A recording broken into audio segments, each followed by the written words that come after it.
Salut! Alors, dans cette vidéo, je vais vous expliquer comment faire un joint téflon. Alors, le téflon, qu'est-ce que c'est? Le téflon, c'est un rouleau comme ça ou comme ça.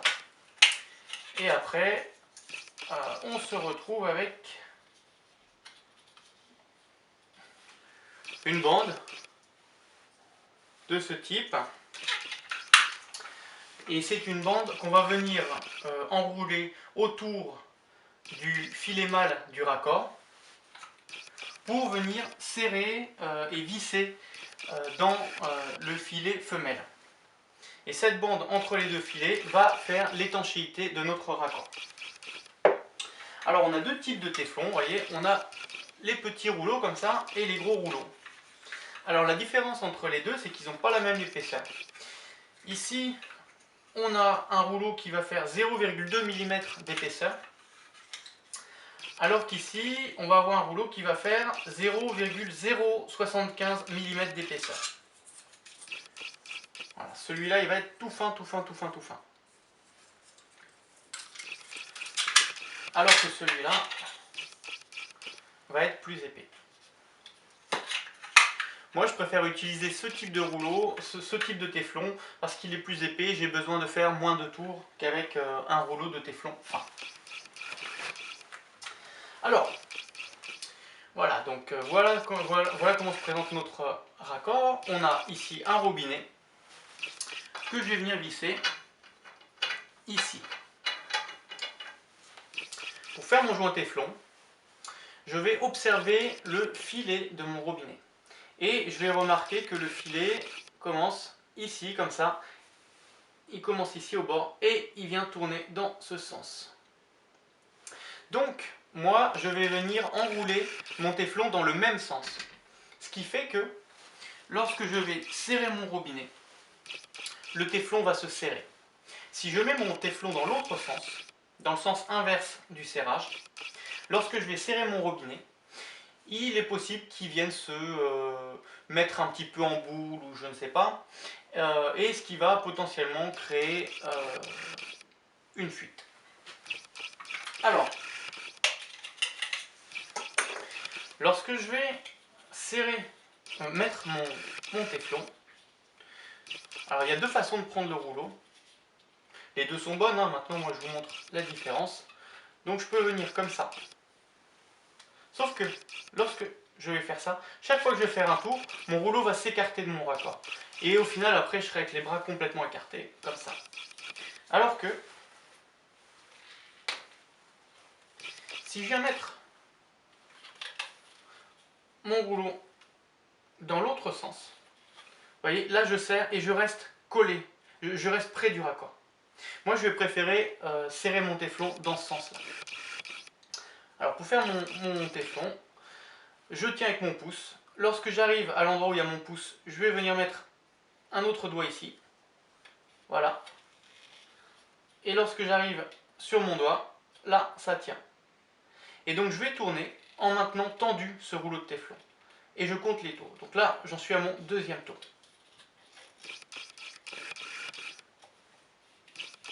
3,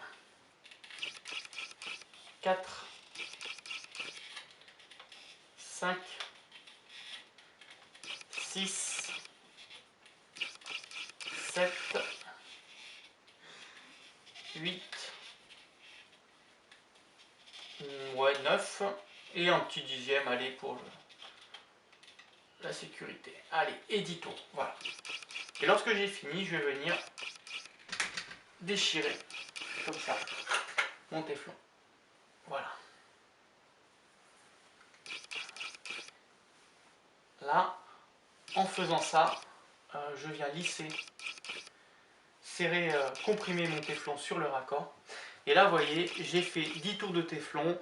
On ne voit quasiment plus le filetage. Donc là, c'est bon, j'ai mis suffisamment de téflon.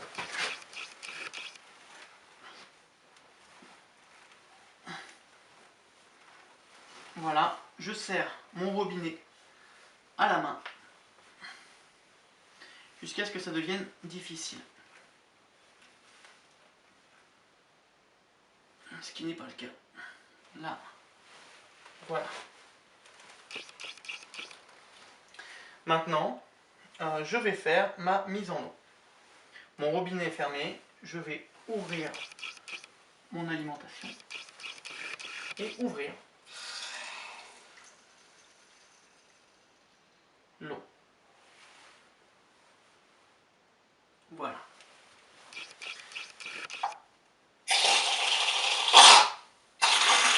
Voilà. Donc là, j'ai chassé l'air.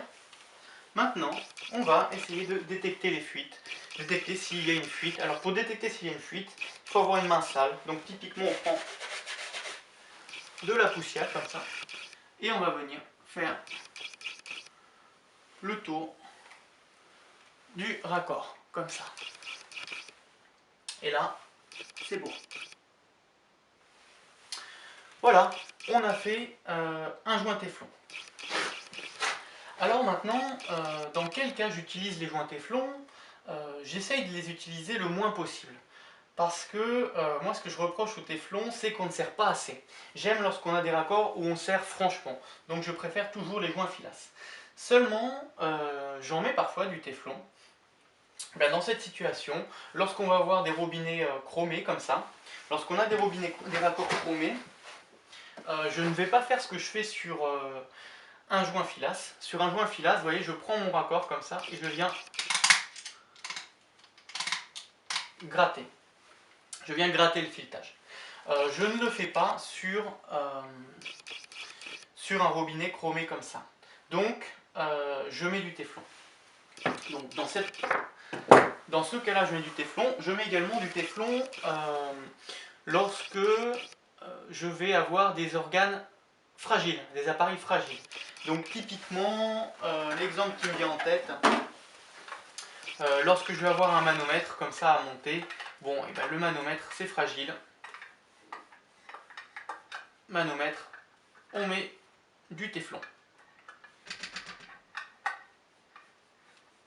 Voilà.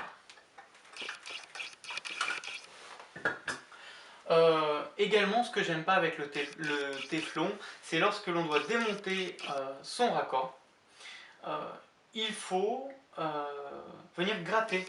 Il faut venir gratter le téflon avant de pouvoir refaire un joint. Vous voyez, là, si je veux mettre mon manomètre quelque part, il va falloir que je vienne gratter tout ça là.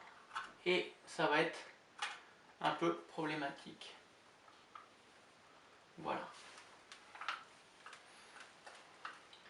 Et puis, il y a toujours aussi le risque que j'ai mis mon téflon, je viens, je serre mon raccord, et à la fin, hop, j'arrive au bout du filetage.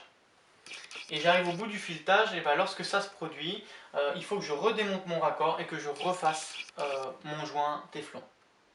Parce que ça va pas. Alors que je suis là, en étant arrivé au bout du filetage, à me dire, ah, j'aurais bien refait un tour de plus pour serrer un petit peu plus fort. Ça, avec la filasse, ça ne se produit pas.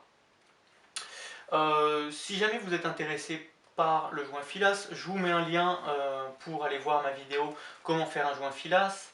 Et puis je vous mets également un lien où j'explique les différents types de joints et dans quel cas je les utilise.